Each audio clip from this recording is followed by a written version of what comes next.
Bismillahirrahmanirrahim. Assalamualaikum warahmatullahi wabarakatuh.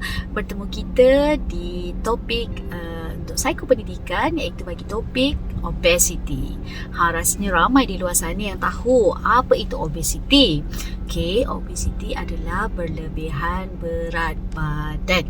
Okey, bagaimana kita nak tahu sama ada badan kita ini berlebihan berat badan ataupun tidak? Okey, antara cara yang popular yang banyak digunakan adalah dengan mengira indeks jisim badan ataupun dengan kata lain adalah BMI, Body Mass Index.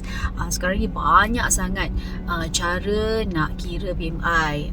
Kalau kita tengok menerusi Google, kita boleh tengoklah BMI calculator.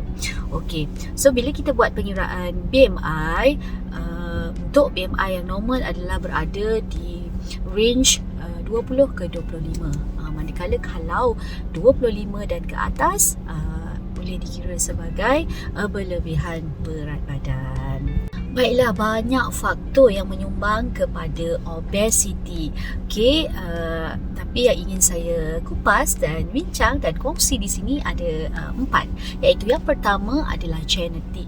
Okey, genetik ni adalah keturunannya, di mana seseorang itu ada genetik ataupun keturunan obesity yang menurun, turun-temurun lah, familynya ada masalah berlebihan berat badan. Yang kedua adalah cara gaya pemakanan yang tidak sihat. Apa dia yang tidak sihat itu?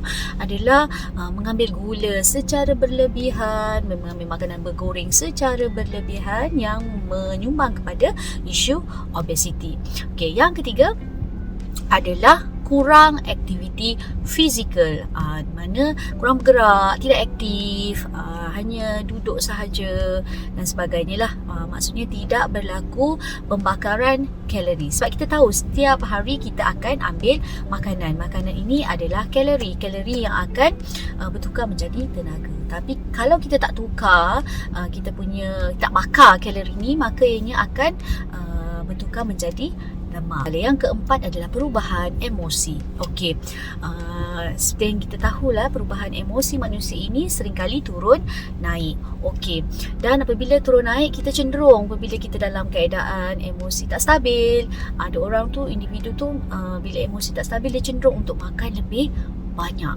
Okey, jadi ini akan menyumbang kepada masalah obesity.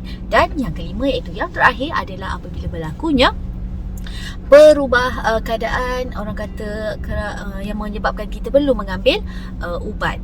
Jadi obesity itu terjadi apabila kita mengambil ubat-ubatan lah, contohnya ubat antidepresan, yang mana yang boleh menyebabkan kita ada kecenderungan untuk makan dengan lebih banyak. Okey, itu adalah 5 faktor yang menyumbang kepada isu ataupun permasalahan obesity.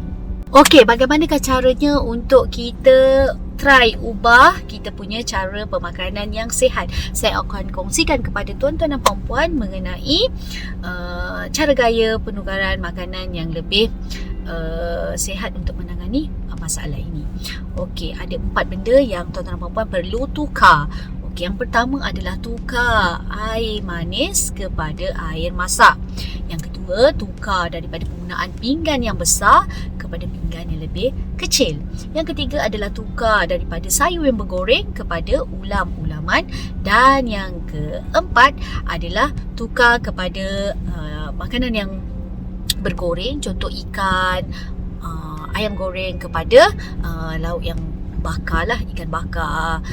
Okey, supaya kita dapat sedikit demi sedikit mengurangkan kita punya berat badan yang berlebihan. Okey, pesanan ini bukan hanya untuk tuan-tuan dan puan-puan di luar sana, tetapi kepada diri saya juga sendiri. Sebab kita tahu meningkatnya usia kita ini, kita perlu menjaga berat badan supaya ianya ideal, kerana obesity ini boleh menyumbang kepada penyakit-penyakit lain seperti kecil manis, darah tinggi dan jantung. Oleh itu, amalkan pemakanan yang sihat dan juga gaya hidup yang aktif. Jom kita bersenam